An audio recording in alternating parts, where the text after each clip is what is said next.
And you want your book to change your reader. You want them to gain something from your book other than just new information. And it's not just about content, it's about that narrative framework.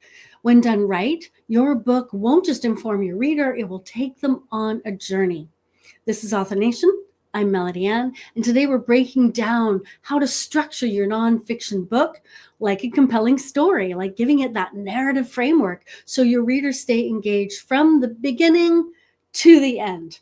And so you might be asking, why use a narrative framework in my nonfiction? It's not a story, it's not even a memoir. Okay, so this is why. Readers connect with stories, not facts. People remember stories far better than they remember new information. If your book reads like a journey, readers will not only stay engaged, but they'll retain your message. Think about a book that stuck with you. Chances are it didn't just give you information, it took you on a journey. Another good reason is a strong narrative makes ideas stick. Without a clear structure, nonfiction books can feel overwhelming or scattered. So a great book isn't just about a collection of ideas, it's about a transformation, a journey for the reader. Think about how Malcolm Gladwell or Brené Brown write. They don't just give theories, they take you on an intellectual adventure. So if you want your book to resonate, you need to structure it like a story, like a narrative, with stakes, tension, and resolution. So how do you do this? First off, setting up the story, setting up the context, setting up the stakes, giving your readers the why should I care?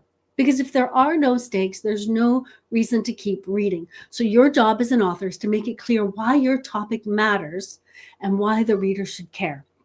So you want to engage your reader immediately. Ask yourself, why is this important to my reader? Your reader has to know why this is going to matter to them. Without clear stakes, they won't care about the outcome. They won't buy in. So a couple of things I see writers do is they dump too much background information before getting to the point. Start with the why. If you have a lot of background information, great.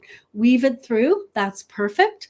But start with the why. Start with why they care. And the other thing I see is, and in storytelling too, is that storytellers, authors, just give it all away right at the beginning. So the reader doesn't get to experience the journey. So don't spoil the conclusion. So start with intrigue, make them curious, and give them a reason to keep reading. Now, that's the beginning. Here we're in the middle. You want to escalate with challenges, questions, insights, curiosity. Now, why does this matter? If your book is too predictable, readers lose interest. Tension and curiosity keep them engaged in turning pages. So many people give up on a book after about 30 pages. And this is because the author doesn't know how to keep them engaged. Because when you pick up a book, you want it to be good. You want to finish it. But when they're not keeping you engaged, you'll end up putting it down. I bet you've done that with a book. Unless you're one of those people who's like, if I started it, I got to finish it. So how do you keep your reader engaged? First, introduce questions, and open questions, not yes or no, but open questions. And get them thinking, get them wanting to learn more. And frame your ideas as a journey. So there's an obstacle, there's a breakthrough, there's insights.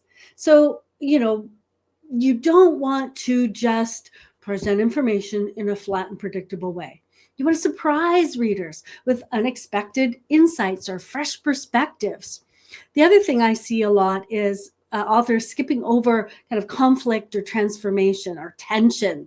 We want you to show real struggles, failures, and shifts in thinking. This is what makes your story relatable. So, in the middle of your book, create suspense. Keep readers curious and make your ideas feel like discoveries. Finally, the third part, resolving with solutions or key takeaways. This is delivering the transformation.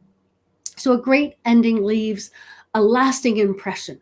Without the resolution, your book often feels unfinished. So you want to show what has changed or what was learned. You want to provide actionable insights. What often happens is, and this is less often, but what sometimes happens is books end kind of abruptly without any kind of final satisfying takeaway. You want to reinforce the main theme and make the book feel complete. That happens sometimes, but what happens more often is authors over explain the lessons. Let your book speak for itself. Trust your readers to make the connections. You do not deliver lessons with a hammer. You let readers think and come up with their own answers. Your reader should walk away changed, feeling like they've learned something that they've taken from the book. They've not had something thrown at them. They've learned the lesson, they've made the discovery, and that they can apply to their own life. So, number one, engage your reader from the start, make them care. Number two, keep them hooked. Curiosity, challenges, obstacles. And three, deliver a transformation. Leave them with a powerful takeaway that they feel like they came up with on your own. Because your book isn't just a collection of ideas, it's a journey for the reader. So structure it like one, and they'll stay until the very last page. Now, if you'd like some help structuring your book, we have a course just for you. It's going to help you map your outline and create a narrative that works for you and your reader. I'm going to drop the link in the description below. And so go there, click on it, and join the course. I will be there to support you. And until then, have a great day.